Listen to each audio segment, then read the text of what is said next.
தேர்தலில் மகளிர் உரிமை தொகை வெற்றியை உறுதிப்படுத்தும் என்று நம்புவது மூட நம்பிக்கை என்று பிரவீன் சக்கரவர்த்தி தெரிவித்திருக்கிறார். அது தொடர்பான அந்த அண்மை செய்தியை பார்த்து வருகிறோம்.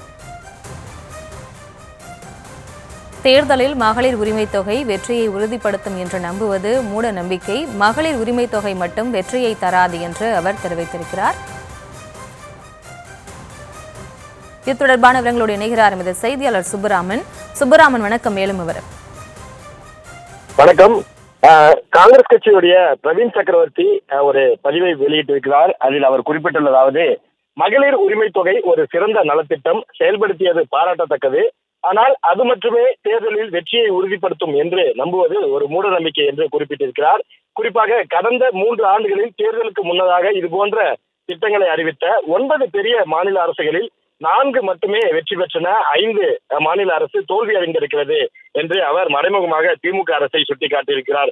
குறிப்பாக தமிழ்நாட்டு முதலமைச்சர் மு.க. ஸ்டாலின் சில தினங்களுக்கு முன்பாக தமிழ்நாட்டில் கலைஞர் மகளிர் உரிமை தொகை செயல்படுத்தப்பட்டு வருகிறது.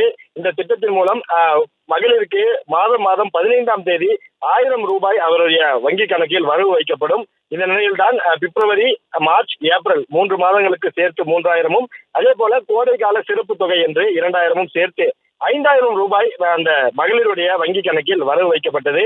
இது குறித்து பல்வேறு தரப்பினரும் வரவேற்பு தெரிவித்தாலும் கூட காங்கிரஸ் கட்சியுடைய பிரவீன் சக்கரவர்த்தி மகளிர் உரிமை தொகை திட்டம் என்பது ஒரு சிறந்த நலத்திட்டம், செயல்படுத்தியது பாராட்டத்தக்கது.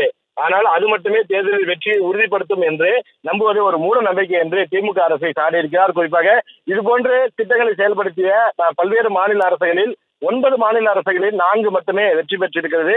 5 மாநில அரசுகள் தோல்வி அடைந்திருக்கிறது என்று குறிப்பிட்டிருக்கிறார். குறிப்பாக திமுக காங்கிரஸ் இடையேயான அந்த உறவில் விரிசலானது ஏற்பட்டிருப்பதாகவே சொல்லப்படுகிறது. குறிப்பாக சில மணி நேரத்துக்கு முன்பாக கூட மாணிக்கம் தாக்கூர் ஆட்சியில் பங்கு வேண்டும், அதே போல மதுரை வடக்கு தொகுதி எங்களுக்கு வேண்டும் என்று கூறி அந்த சிறப்பு தீர்மானம் எல்லாம் நிறைவேற்றியிருந்தார்கள். இந்த நிலையில் தான் பிரவீன் சக்கரவர்த்தி இந்த கருத்து திமுக காங்கிரஸ் கூட்டணியில் மேலும் ஒரு பரபரப்பை ஏற்படுத்தியிருக்கிறது.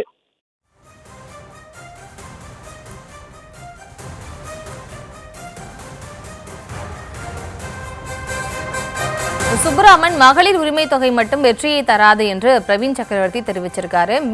மேலும் வேறு என்னென்ன விஷயங்களை குறிப்பிட்டு அவர் பதிவிட்டிருக்காரு? முழு விவரம். அவர் பிரவீன் சக்கரவர்த்தியை பொறுத்தவரை அவர் குறிப்பிட்டுள்ளது என்பது மகளிர் உரிமை தொகை அந்த திட்டத்தை தான் குறிப்பிட்டிருக்கார். அந்த திட்டம் நல்ல திட்டம் தான், செயல்படுத்தியது பாராட்டுகள் என்று தமிழ்நாடு அரசுக்கு பாராட்டுகளை தெரிவித்திருக்கிறார். ஆனால் அது மட்டுமே தேர்தலில் வெற்றியை தராது என்று குறிப்பிட்டிருக்கிறார். அவர் இதை கூறுவதற்கான காரணம் என்பது கடந்த 3 ஆண்டுகளில் 9 மாநிலங்களில் சட்டமன்ற தேர்தலானது நடைபெற்றிருக்கிறது.